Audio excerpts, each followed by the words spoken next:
Olá! Hoje aqui comigo a live.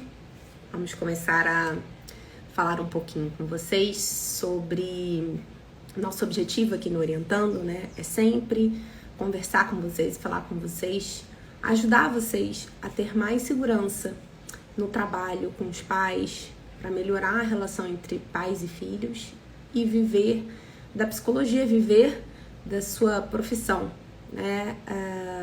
Eu sou Fabiana Brando, não sei se acredito que todos aí já me conheçam, mas esse projeto aqui é um projeto que eu tenho junto com a Fabrícia Barros.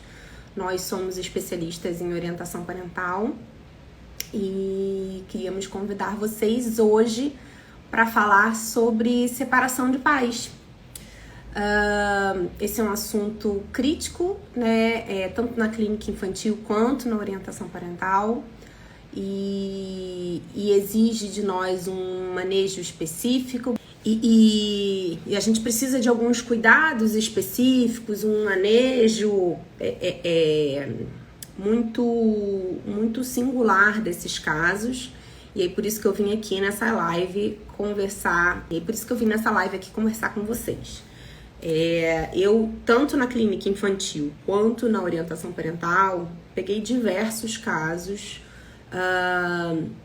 de pais separados e posso falar aqui por experiência que de fato são casos muito complexos, né? Toda separação, por mais amigável que ela seja, e é importante a gente ter essa noção de que toda separação ela é de alguma forma sofrida, né? Ainda que tenha sido, né, totalmente amigável e decidida por ambas as partes, mas é um luto, né? É um sofrimento, é uma quebra de expectativas, é toda uma adaptação emocional, né, da família como um todo, é uma adaptação prática, né? Há uma mudança ali, há uma mudança na rotina, na prática de todo mundo, né?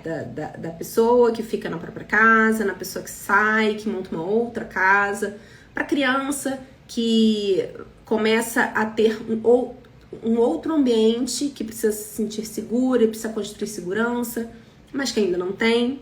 Então, é sempre muito sofrido, né? Em maior ou menor grau, há sofrimento emocional. E isso é muito importante para que a gente tenha em mente que não cabe a nós, psicólogos, extinguir esse sofrimento. E eu falo isso por experiência própria. Eu muitas vezes acabei me colocando nessa responsabilidade, trazendo essa responsabilidade para mim. E com tempo, com supervisão, com estudo, com experiência mesmo, eu fui me dando conta de que tem algumas passagens, né, na vida que são sofridas mesmo, né, e que eu, como psicóloga, no caso de trabalhar com pais separados, né, eu preciso entender, ter muito claro qual é o meu limite, né, e qual é o meu papel ali, né. E quando a gente fala de orientação parental, a gente precisa entender que há um sofrimento. E numa separação há um sofrimento em que os adultos se afastam um pouquinho, né, daquele papel. Eles estão tão envoltos com as próprias emoções, com os próprios sentimentos, que é muitas vezes difícil dar um apoio emocional que a criança precisa, porque a criança também precisa, né? Ela é a parte mais imatura ali daquela família. E muitas vezes os pais, assim como num luto, por exemplo, os pais não estão tão dispostos emocionalmente para ser esse apoio. Então a gente precisa fazer esse papel de ajudar esses pais a ampliar um pouquinho a visão sobre o sofrimento da criança, né, para ajustar algumas coisas que sejam práticas e que eles não estão de fato conseguindo pensar ou ajustar, ampliar um pouco, né, a empatia para o que a criança está vivendo, entender qual o papel que essa criança está sendo colocada nessa separação, né? Será que ela está sendo colocada como num lugar de disputa, né? Ou será que ela... muitas vezes a gente vê crianças colocadas no lugar de juiz, então um conta uma coisa, o outro conta outra, e quando você se vê, você psicólogo, você também está nesse lugar, né? Qualquer pessoa que se relacione ali com aquele casal vai ser colocado nesse lugar. Então, é sempre muito complexo o atendimento de pais separados. Na clínica infantil é mais comum, né, do que na clínica da orientação parental. E aí, por que é mais comum? Não é que não seja comum a gente atender mães ou pais que se separaram. Mas os dois juntos é mais comum que venha pelo atendimento infantil. Então, essa foi uma pergunta bem interessante para entender como é que é o manejo desses pais. Então, assim, eu posso dizer pela minha experiência que o que mais acontece é uma das partes me procurar, ou mãe ou pai, e o outro não está disponível para o trabalho. E aí essa foi a pergunta. E aí como é que a gente faz? Né? Dentro da orientação parental, diferente da clínica infantil, a gente vai trabalhar com que... Não tão diferente, eu vou explicar. A gente trabalha com o que está disponível, né? Com aquilo que se apresenta. A gente vai trabalhar com a nossa realidade, com a realidade daquela família.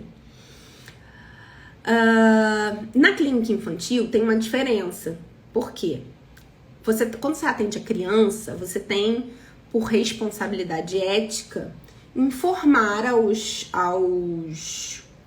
responsáveis que essa criança está passando por um processo de psicoterapia e sempre deixar aberto, né? Sempre deixar disponível para que o outro participe caso julgue importante, necessário, caso se sinta à vontade, né? É importante sempre, a gente precisa até, inclusive, deixar bem claro a importância dos dois participarem.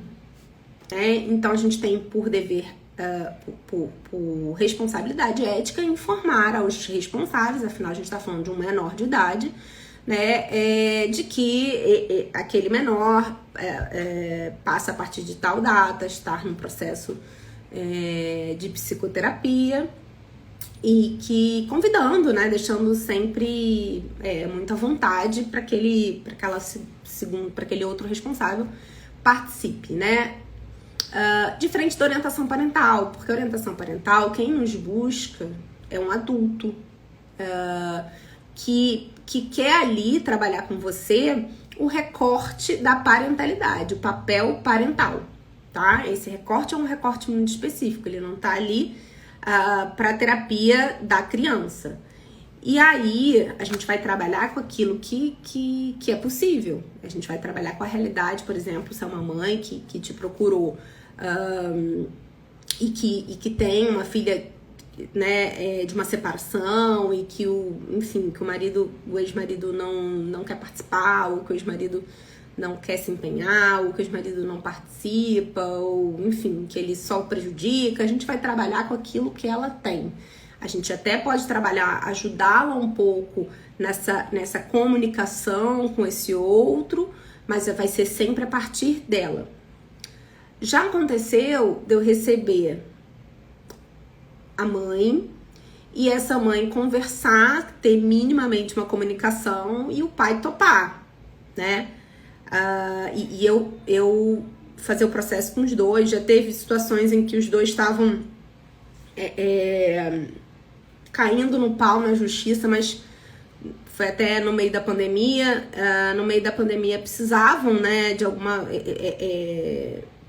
perderam totalmente o controle sobre a relação com o filho, e aí se viram, de fato, muito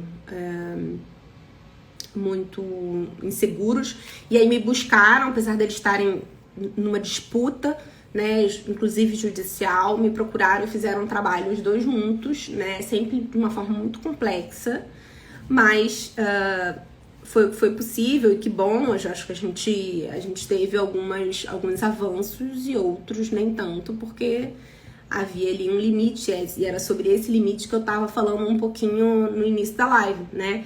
A gente entender o que é a nossa, o que tá dentro da nossa responsabilidade, o que tá dentro do nosso, até onde a gente consegue ir, né? Porque, principalmente com os pais separados, eles estão tão emocionalmente confusos e desequilibrados que eles costumam colocar essa responsabilidade, a responsabilidade de dar um jeito naquela criança, de uma forma, acho, até mais ampliada pro orientador parental, né? A gente recebe muito, por exemplo, quando a gente recebe criança em psicoterapia, do tipo, resolve aí meu filho porque eu não tô dando conta, né? Como se os pais não tivessem parte nisso.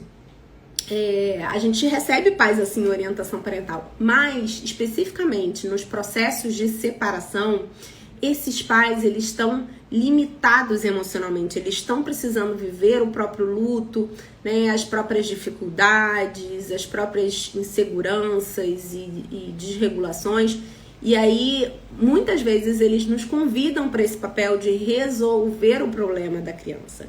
E aí é resolver o problema da criança numa situação em que o sofrimento ele é uma realidade, né? Toda separação ela carrega um sofrimento, como eu falei no início da live, em menor ou maior grau, e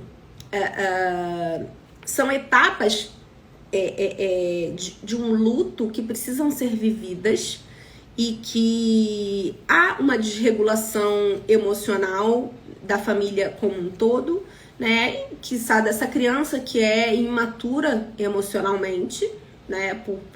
Pela etapa do desenvolvimento, e então espera-se de fato que haja uma desregulação.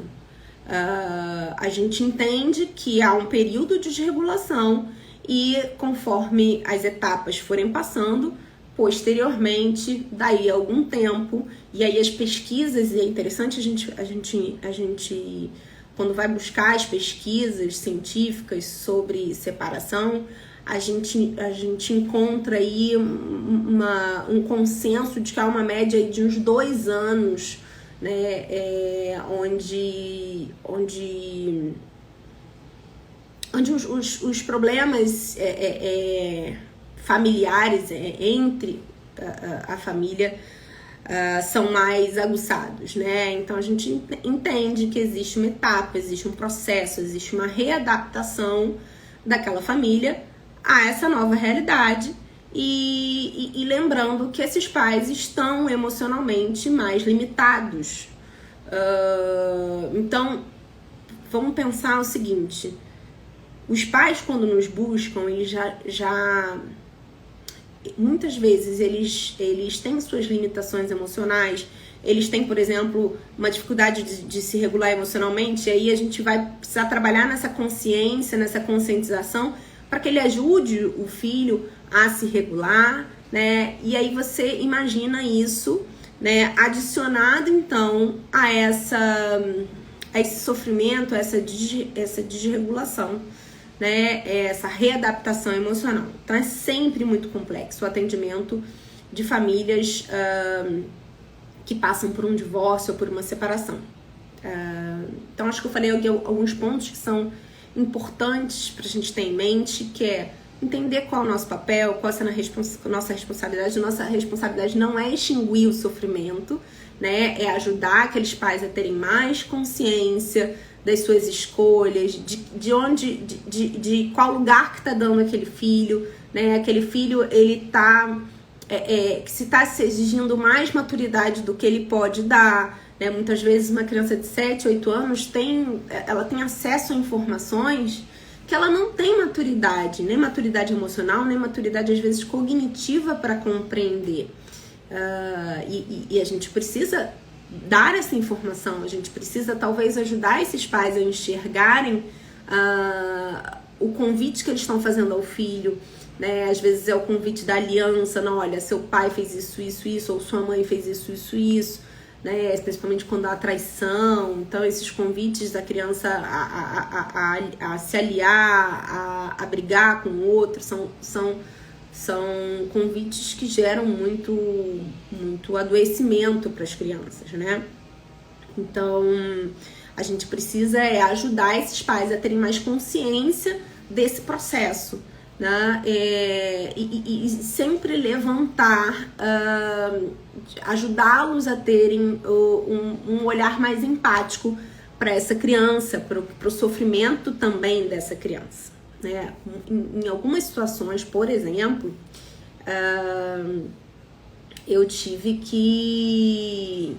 Eu via tanto sofrimento, tanta desregulação, que a gente precisou em algum momento, isso em várias situações, né? Pensar numa psicoterapia para criança, né? Ou pensar em outras pessoas daquela família, tios, madrinha, que pudesse ser um suporte emocional que essa criança precisava naquele momento, já que os pais estavam em tamanho sofrimento. Então isso é importante, a gente dar a noção, olha, eu sei que eu tô vendo que você hoje não tá conseguindo ser o suporte emocional para o seu filho, mas ele precisa. Então vamos pensar quem é que a gente pode colocar nesse lugar, nesse momento, quem é que pode te ajudar nessa função. Vamos pensar então num espaço para que essa criança elabore a separação, para que ela tenha a construção da narrativa, é importante que a criança consiga construir a própria narrativa daquilo que ela está vivendo, né? Que não seja só esse olhar dos pais. Então, já tiveram situações em que a gente, pensando juntos, né? Eu, a mãe e o pai, diante de tanto sofrimento, diante de tanta limitação emocional, a gente escolher e entender que essa criança precisava de um espaço de acolhimento, de um espaço de escuta, né? E às vezes a gente consegue eleger dentro da própria família alguém que possa dar um suporte emocional maior para essa criança naquele momento, até aqueles pais se regularem, até aqueles pais de repente entrarem numa terapia e conseguirem olhar para o processo de uma forma mais consciente.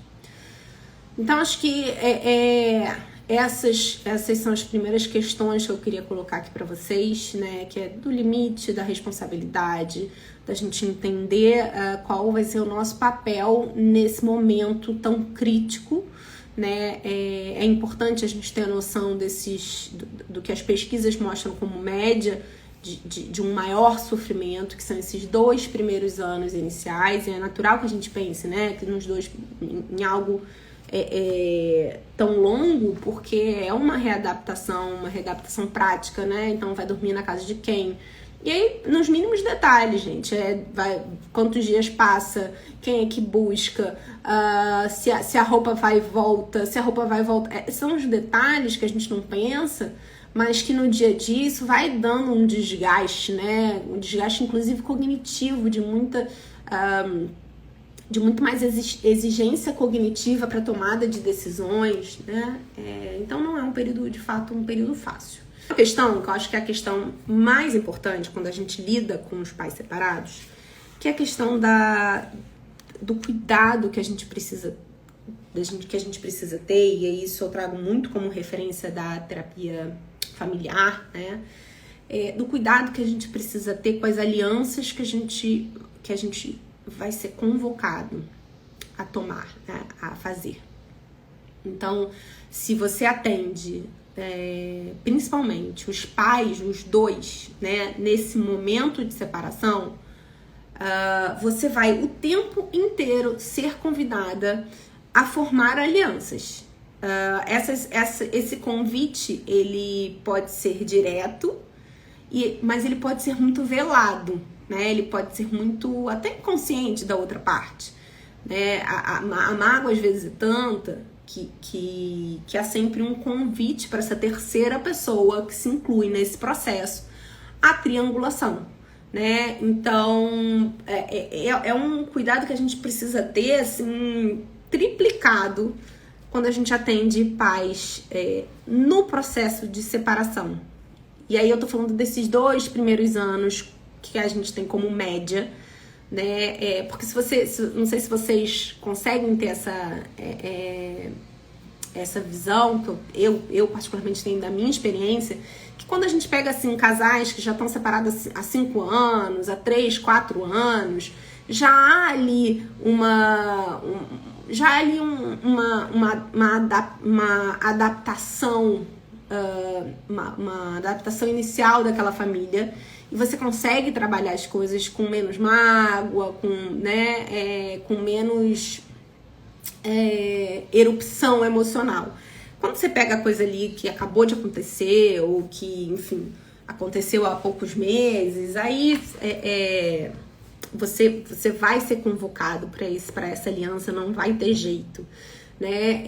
Mas a gente precisa ter muita consciência nesse momento, principalmente porque os nossos valores vão ser envolvidos, né? Então, por exemplo, quando a gente fala de uma separação ligada a alguma traição, a gente precisa tomar cuidado para não tomar partido, para entender que há uma complexidade ali naquela relação e que ambos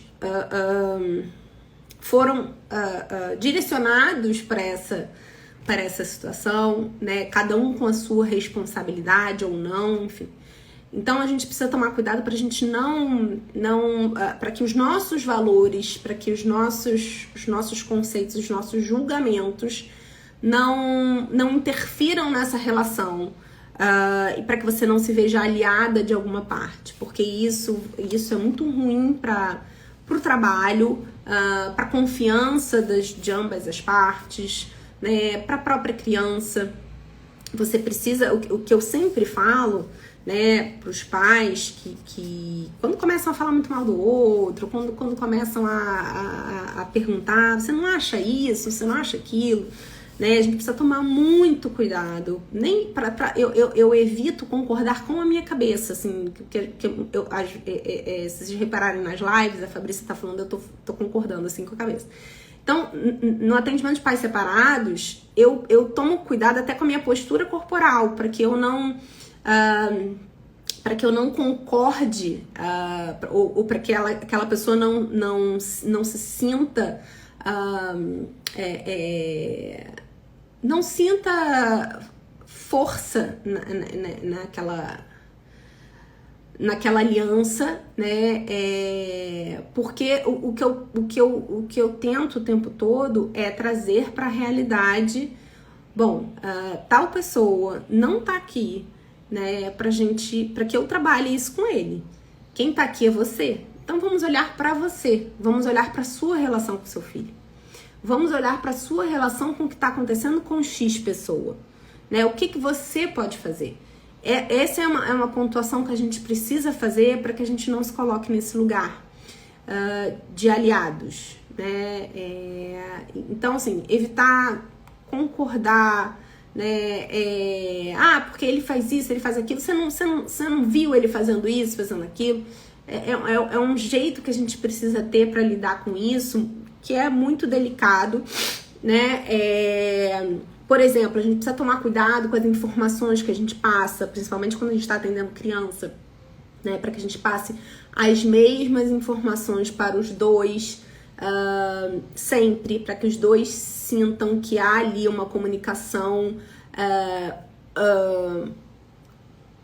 única, né, para eles. Então esse é um cuidado que eu tomava, né? Agora eu não atendo mais criança, mas quando eu atendia criança, de tudo que fosse relacionado, né, à terapia, se eu precisasse remarcar, independente de quem ia levar ou quem não ia, eu sempre passava a informação para os dois, né, para que isso ficasse claro que os dois têm um papel ali de responsáveis.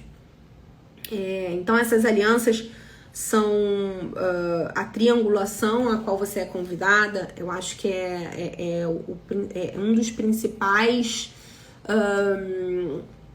dos principais pontos de atenção do atendimento de pais separados, tá? Eu costumo dividir com eles como eu me sinto, porque geralmente Quando eu me vejo, eu imagino que a criança deva se ver da mesma forma, né? Então, por exemplo, a mãe que me procura para o processo é de orientação parental. E aí ela só fala da relação, ela só fala mal do marido, de como foi no casamento, né? A primeira coisa que eu faço é descrever para ela, olha, a gente tá aqui no momento de orientação né, o que você traz de conteúdo é isso, o que tá acontecendo. E aí eu mostro para ela que muitas vezes eles nos colocam no mesmo papel que eles e a gente se sente, eu me sinto às vezes como a criança deve se sentir em casa. Então, teve uma vez que eu atendi pais numa guerra judicial e que eles ficavam fazendo justamente isso. Às vezes era em relação ao pagamento, às vezes era em relação ao que a criança falou, o que a criança não falou, ao que ele fez, o que ele fez, o que ele marcou, o que ele não marcou. E eu me sentia completamente perdida. E teve uma hora que eu falei pra eles, pros dois, eu tirei uma semana pra falar pros dois na terapia, olha, eu tô me sentindo completamente perdido, uma bolinha de ping-pong, vai pra lá, vai pra cá, vai pra lá, vai pra cá. E eu imagino que X pessoa, né, o fulaninho, esteja se sentindo da mesma forma.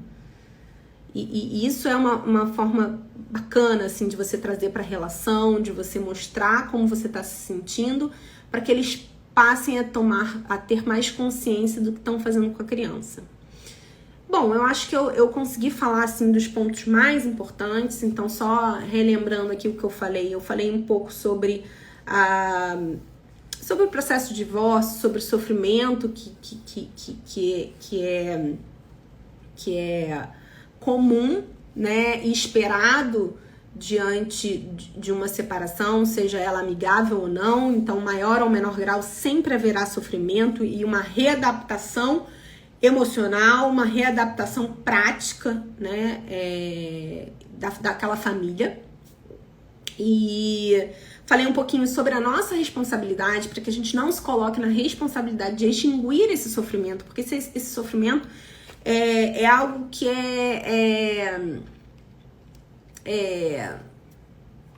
como é que eu posso dizer? Ele é parte do processo da separação. Não tem como você extinguir o sofrimento de uma separação familiar, né? Então, às vezes a gente pode se colocar, ou a gente pode ser solicitado para esse lugar de responsável para dar conta do desajuste, da desregulação da criança, quando na verdade é um processo, que é natural diante de um sofrimento e diante de uma imaturidade emocional da criança. E isso é que a gente precisa conversar e informar para os pais, né, trazer essa figura de apoio, de suporte emocional se os pais não estão conseguindo, né, sugerir terapia para aquela criança, enfim. Entender qual é o nosso papel aí, entender que tem um limite, né, nesse papel, que na verdade a gente tem uma função específica e não é a de resolver o problema, né, essa família precisa passar pelas etapas é quase como uma etapa de um luto, né, de uma quebra de uma expectativa de vida. E falei um pouquinho também sobre essas alianças, sobre essas triangulações às quais nós somos convidadas o tempo todo com pais separados. Bom, gente, eu vou finalizando, então. Muito, muito obrigada para quem esteve aqui comigo e passou essa meia horinha aí me ouvindo falar sobre pais separados. Um beijo, bom dia para vocês.